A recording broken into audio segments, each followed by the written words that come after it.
The celestial spire had never felt so cold.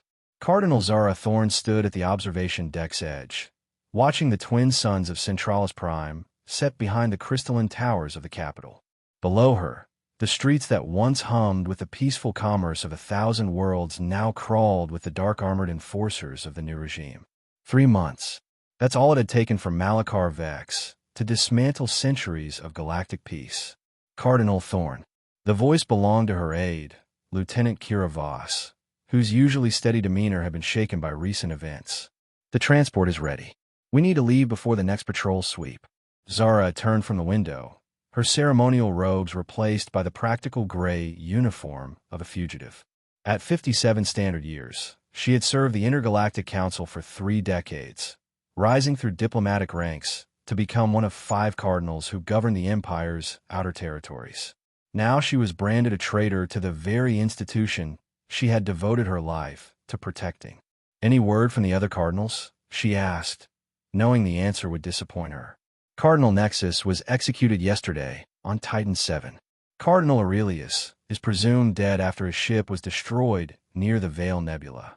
Cardinals Soren and Marlowe, Kira's voice trailed off, have sworn allegiance to Vex. Zara finished the sentence with bitter resignation. 2 dead, 2 turned, and 1 running like a common criminal. The irony wasn't lost on her. Malachar Vex had been her discovery.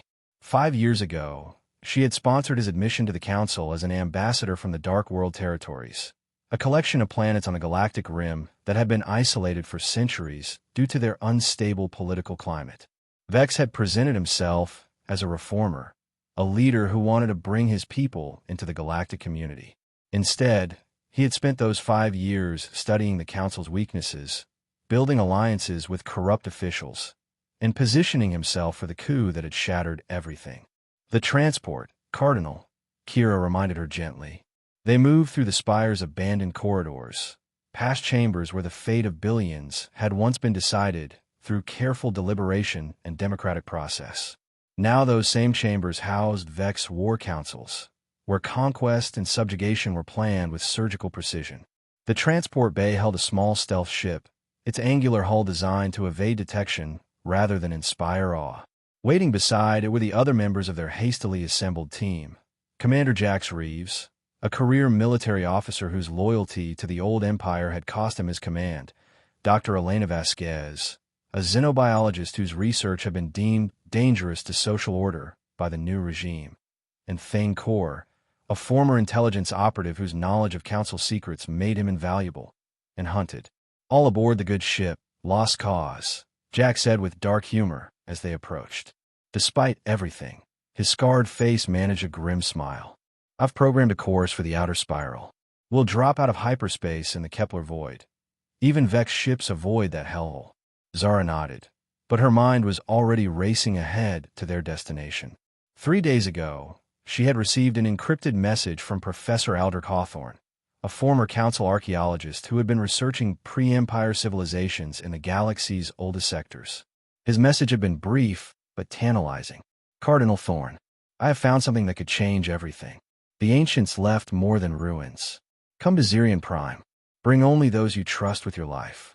The weapon that ended their war still exists. Zirian Prime, a dead world in the Kepler void, where the first galactic civilization had supposedly destroyed itself in a war so devastating that it left entire star systems uninhabitable. Most historians considered the legends of the ancients to be myth mixed with fragments of truth. But if Hawthorne had found something real... Cardinal, we need a launch, Thane urged. His pale eyes scanned the transport bay with the perpetual wariness of a man who had survived by trusting no one completely. My contacts report increased security sweeps in this sector. As their ship lifted off from Centralis Prime, Zara watched the capital city dwindle below them.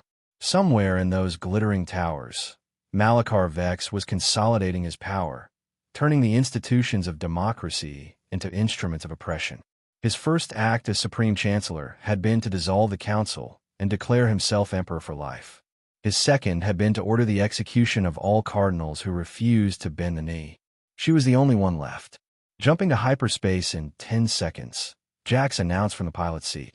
The stars elongated into brilliant streaks as the ship, entered the faster-than-light conduit that would carry them across the galaxy. But even as the physics of hyperspace compressed space and time around them, Zara couldn't escape the weight of what they faced. 5 fugitives against an empire. The odds were mathematically impossible, unless Hawthorne had really found something extraordinary. The transition from hyperspace always left Zara feeling slightly nauseated, but the sight that greeted them as they dropped back into normal space was enough to distract her from physical discomfort. The Kepler void stretched before them like a wound in the fabric of space itself, a region where stars had once shone, but now only empty darkness remained. Radiation levels are elevated, but manageable, Dr. Vasquez reported from her science station. Whatever happened here, it was thorough. I'm detecting trace elements that shouldn't exist in nature. Artificial? Kira asked. More than artificial. Impossible. These isotopic signatures suggest matter was transformed at the subatomic level. The stories about the ancients' final war might be more literal than we thought. Through the view screen, they could see the dim outline of Zirian Prime, illuminated only by the pale glow of a distant red dwarf. The planet's surface was gray and lifeless, scarred by massive craters that spoke of bombardment on an unimaginable scale. Taking us into orbit, Jax announced. I'm picking up a signal from the surface. Weak, but definitely artificial. That'll be Hawthorne, Zara said, though privately she wondered how the old archaeologist had survived alone on this desolate world for months. Can you trace it to its source? Northern Hemisphere. Coordinates coming up on screen. Looks like there's some kind of installation built into a mountainside. As they descended through Zirian Prime's thin atmosphere, details of the installation became clearer. It was definitely not human construction. The architecture was too fluid, too organic, as if the structure had been grown rather than built. But human technology had clearly been added to it. Communication arrays, atmosphere processors, and what looked like a landing pad carved into the mountain's face. Atmospheric composition is breathable, but I'd recommend environmental suits anyway, Elena advised. Long-term exposure to the background radiation could be problematic. They landed on a primitive pad, as artificial lighting flickered to life around them. The installation's entrance was a tunnel that seemed to burrow directly into the mountain's heart. As they approached on foot, a figure emerged from the shadows. Professor Aldrich Hawthorne looked like he had aged a decade in the months since Zara had last seen him. His hair had gone completely white, and his face bore the deep lines of a man who had seen too much. But his eyes still held the fierce intelligence that had made him the Council's premier xenoarchaeologist. Cardinal Thorne, he said, embracing her warmly. I wasn't certain you would come. The reports from the core worlds. I feared Vex had succeeded in eliminating all opposition. He's tried, Zara replied grimly. This is my team. We're all that's left of the legitimate government. Hawthorne greeted each of them in turn, his scholarly demeanor barely concealing an excitement that seemed to vibrate through his entire being. Come, he said. You need to see what I found. It changes everything we thought we knew about the ancients. The tunnel led deep into the mountain, its walls covered with intricate carvings that seemed to shift and flow in the artificial light. Elena stopped periodically to take readings with her sensors, her expression growing more amazed with each measurement. Professor, she said, these carvings, they're not static. There's some kind of programmable matter. It's like the entire mountain is one massive computer. Exactly right, Dr. Vasquez, Hawthorne replied. The ancients didn't just build with technology. They built technology that could think, adapt, and evolve. This entire installation is alive, in a sense. They emerged into a vast chamber that took Zara's breath away. The ceiling soared hundreds of meters above them, supported by pillars that pulsed with bioluminescent patterns. In the center of the chamber stood something that defied easy description, a crystalline structure the size of a starship, its faceted surface containing swirling galaxies of light. Behold, Hawthorne said with reverence, the concordance engine. What does it do? Jax asked, his military mind immediately focused on practical applications. According to the records I've managed to decipher, it was the ancients' ultimate weapon, and their ultimate folly. It has the power to rewrite the fundamental forces of physics within a localized area. They used it to win their final war by making their enemies' weapons unable to function. But the process was so energy-intensive that it drained entire star systems, creating the void we pass through. Thane circled the device with professional interest. Can it be used again? I believe so. But the power requirements are staggering. It would need to be fed with the energy of multiple stars, and the process would likely be destructive to anything in the immediate vicinity. How destructive? Zara asked, though she suspected she already knew the answer. Potentially civilization ending. The ancients chose to seal it away rather than risk using it again. They called it the Doomsday option, a weapon that could save everything by destroying everything. A heavy silence fell over the group as they contemplated the implications. Here was the power to defeat Malachar Vex and his forces, but at a cost that might make their victory meaningless. There has to be another way, Kira said quietly. Some way to use it without ending everything. Hawthorne nodded slowly. I've been working on that problem for months. The ancients were incredibly sophisticated. They wouldn't have preserved this weapon without also preserving some way to control it safely. I believe the answer lies in their final message. He led them to a smaller chamber where holographic displays showed lines of text in the flowing script of the ancients. This is their last communication, sent to installations throughout the galaxy before they seal their technology away. Most of it I've translated, but there's one section that has proven difficult. The script seemed to writhe and shift as Zara looked at it, making her eyes water. What does it say? Near as I can tell, the weapon of endings can become the tool of beginnings, but only in the hands of those who have learned wisdom from loss. The price of victory is understanding. The key is sacrifice, but not of others, of self. Cryptic, Jax observed. Typical ancient civilization nonsense. But Elena was studying the text with growing excitement. No, wait. I think I understand. Look at the sentence structure, the way the symbols interconnect. This isn't just a philosophical statement. It's an actual instruction set. They're describing a modification to the weapon's operation. What kind of modification? Zara asked. If I'm reading this correctly, the weapon doesn't have to drain external energy sources. It can be powered by life force itself. Specifically, by the conscious sacrifice of a sentient being. The weapon would use their life energy as a focusing mechanism, allowing it to operate with precision rather than brute force. Another silence, this one even heavier than the last. A suicide switch, Thane said flatly. Someone has to die to make it work safely. But if it worked, Zara mused, if someone were willing to pay that price, we could defeat Vex without destroying the galaxy in the process. Cardinal, Kira said urgently, you can't be considering this. I'm considering every option, Zara replied. That's what leaders do when the survival of civilization is at stake.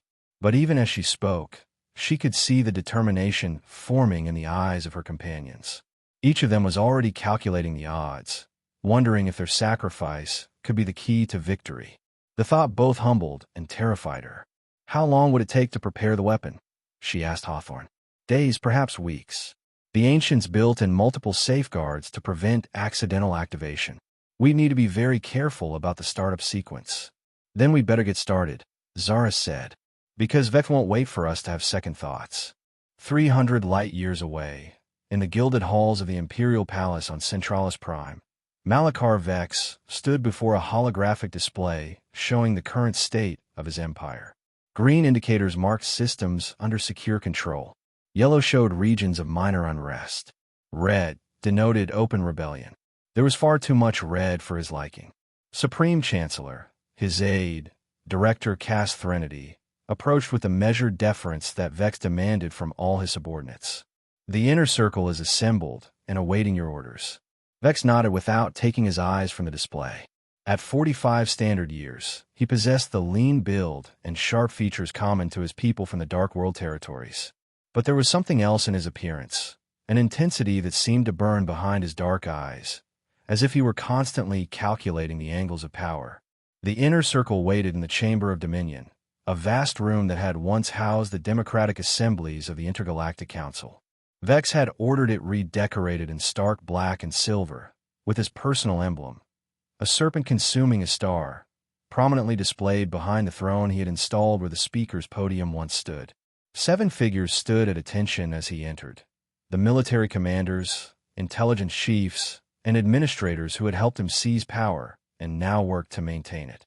They were a mixture of species from across the galaxy, united by ambition and the promise of power under his new order. Status report. Vex commanded as he took his seat. General Arcturus Draven, a hulking figure whose cybernetic implants marked him as a veteran of the frontier wars, stepped forward. The core worlds remain secure, Supreme Chancellor. Fleet deployments in the Mid-Rim have suppressed 3 rebellion attempts in the past week. However, we're still receiving reports of organized resistance in the outer territories. The Cardinals? Vex asked, though he suspected he already knew the answer. Cardinals Soren and Marlowe continue to serve loyally in their assigned roles. Cardinal Nexus was eliminated as ordered. Cardinal Aurelius's ship was destroyed, though he never recovered body. And Cardinal Thorn? A moment of uncomfortable silence. Still at large, Supreme Chancellor. Our intelligence networks have tracked her movements through several systems, but she appears to have gone aground somewhere in the outer spiral. Vex leaned back in his throne, his fingers steepled before him.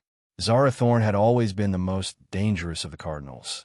Not because she was the most intelligent or the most charismatic, but because she was the most principled. She couldn't be bought, threatened, or reasoned with when she believed something was right. That made her both admirable and extremely inconvenient. Director Threnody, he said, turning to his intelligence chief. What do our sources tell us about Thorn's activities? Threnody consulted her datapad. Fragmentary information, Supreme Chancellor. She's gathered a small team of what appear to be other fugitives from the regime change. Our best intelligence suggests they're seeking some kind of weapon or ally in the unexplored regions. Weapon? Vex's interest sharpened. What kind of weapon? Unknown. But one of her companions is Dr. Elena Vasquez, a xenobiologist who specialized in ancient civilizations before her research was deemed seditious. And we've lost contact with Professor Aldrich Hawthorne, the archaeologist. His last known location was the Kepler Void. The Kepler Void.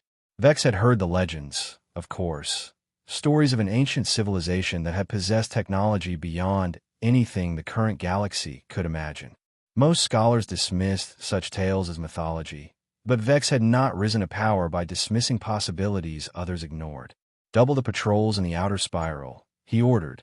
I want every ship in that region searched, and every inhabited world monitored. If Thorn is looking for ancient weapons, we need to find her before she finds what she's looking for. Yes, Supreme Chancellor, Draven acknowledged.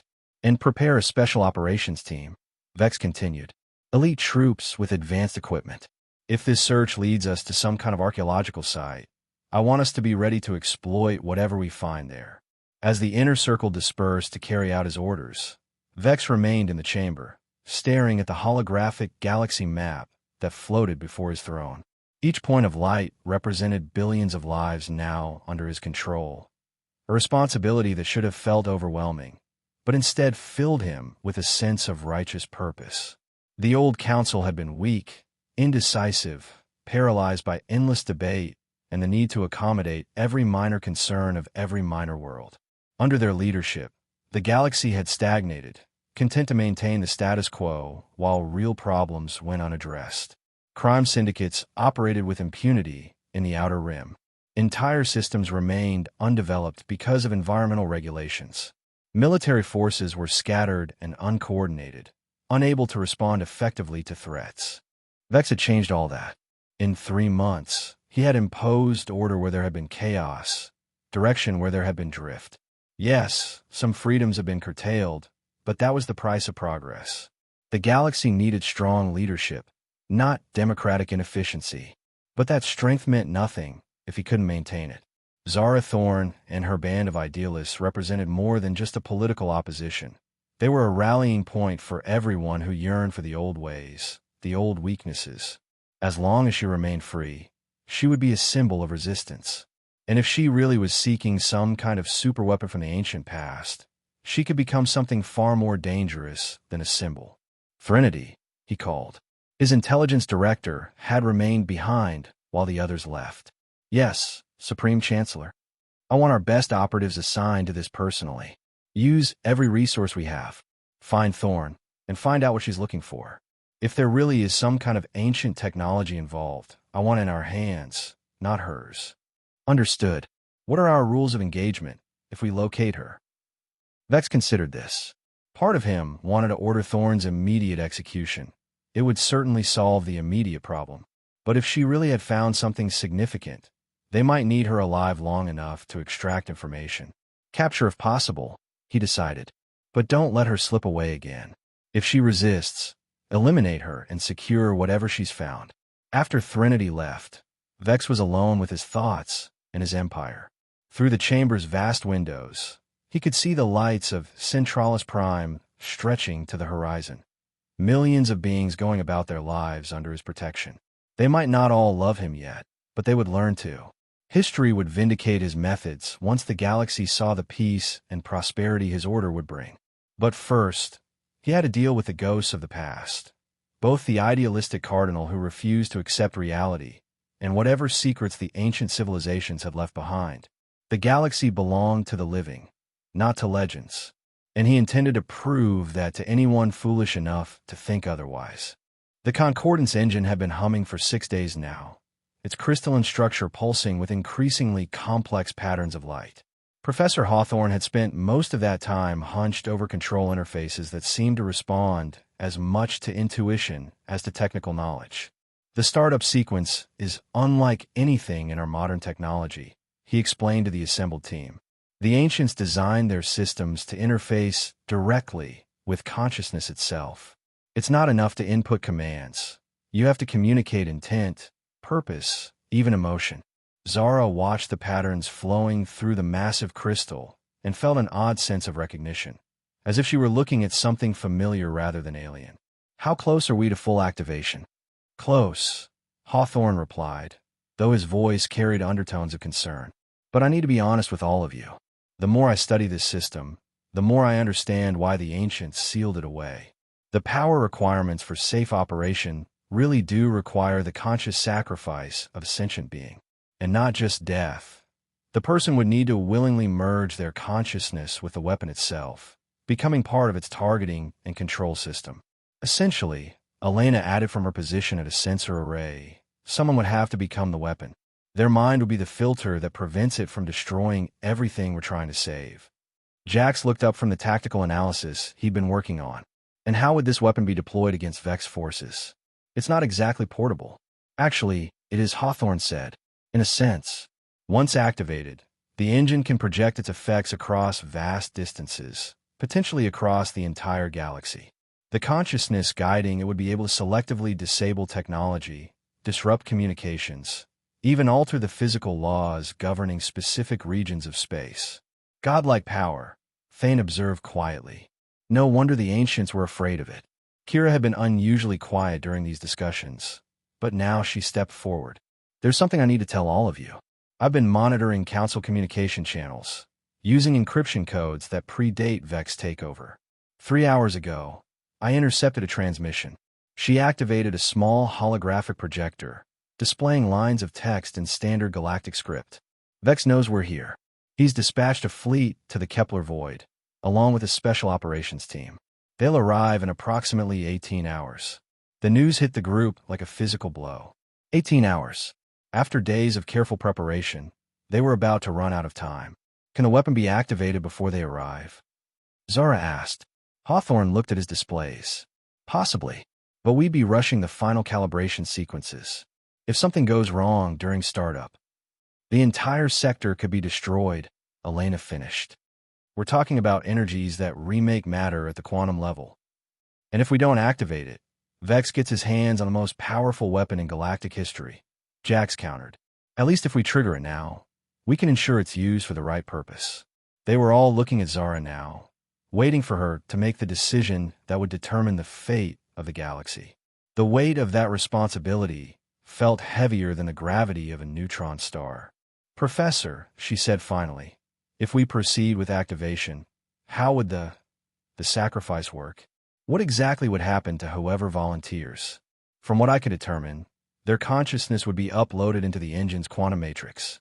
They would become part of the targeting system, able to perceive and influence the weapon's effects across galactic distances. But their physical body would die, and their consciousness would be permanently merged with the machine. They'd be alive but not alive, Elena said softly. aware, but no longer human. It's a form of immortality, but at the cost of everything that makes life meaningful. Another long silence, as each of them contemplated what that would mean. To save the galaxy by surrendering their humanity. It seemed like the kind of cruel irony the universe specialized in. "I'll do it," Kira said suddenly. "No," Zara replied immediately. "You're too young, and you have too much life ahead of you." "I'm a logical choice," Jax interjected. "I'm a soldier. Dying for the mission is what I trained for." "This isn't dying," Thane pointed out. "This is something else entirely. And I have more experience with unconventional operations." "Stop." Zara's voice cut through the beginning argument. "All of you stop. This is my decision to make, and I've made it. I'm the last legitimate representative of the Intergalactic Council. The responsibility is mine." "Cardinal," Kira began. "No arguments. My life's work has been dedicated to preserving the democratic ideals of the Council. If I can save those ideals by becoming part of this weapon, then that's how my story ends." Elena stepped forward, her expression serious. "Zara, before you commit to this, you need to understand what you'd be becoming. According to these readings, the consciousness that merges with the engine doesn't just control the weapon. It experiences everything the weapon affects. You'd feel every ship you disable, every person whose technology stops working. The psychological impact could be overwhelming. But I'd also be able to ensure the weapon is used precisely, with minimal collateral damage," Zara replied. "That's worth the cost." Hawthorne had been listening to this exchange with growing concern. "There's one more thing you all need to know. Once the engine is activated, it can't be turned off. The consciousness that merges with it becomes its permanent guardian. Whoever volunteers for this won't just be making a sacrifice. They'll be accepting eternal responsibility for the most dangerous weapon ever created."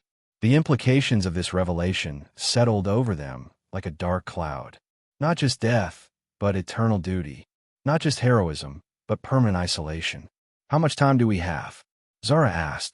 17 hours until Vex's fleet arrives," Kira reported. "But the activation sequence itself will take at least 6 hours once we begin." "Then we need to start now," Zara decided. "Professor, begin the final preparations." As Hawthorne moved to his control stations, the others prepared for what would either be their greatest victory or their final defeat. Jax ran diagnostics on their ship's weapons systems, knowing they'd likely need to hold off Vex's advance forces while the engine completed its startup sequence. Thane and Kira worked together to establish defensive positions throughout the installation. Elena continued her analysis of the weapon's projected effects, trying to determine exactly what Zara would be able to accomplish once she merged with the system.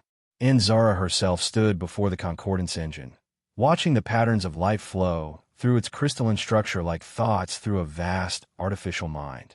Soon, her thoughts would join those patterns. Her consciousness would expand to encompass distances that no human mind was designed to comprehend. "Second thoughts?" Elena asked, joining her at the observation platform. "Constantly," Zara admitted. "But that doesn't change what needs to be done. You know, there might be another way. If the consciousness that merges with the engine experiences everything it affects, then maybe it could also feel everything it protects. Instead of eternal isolation, it could be eternal connection, linked to every life it helps preserve." It was a beautiful thought, and Zara chose to believe it might be true. Because in the end, belief was all any of them had left. The activation had begun,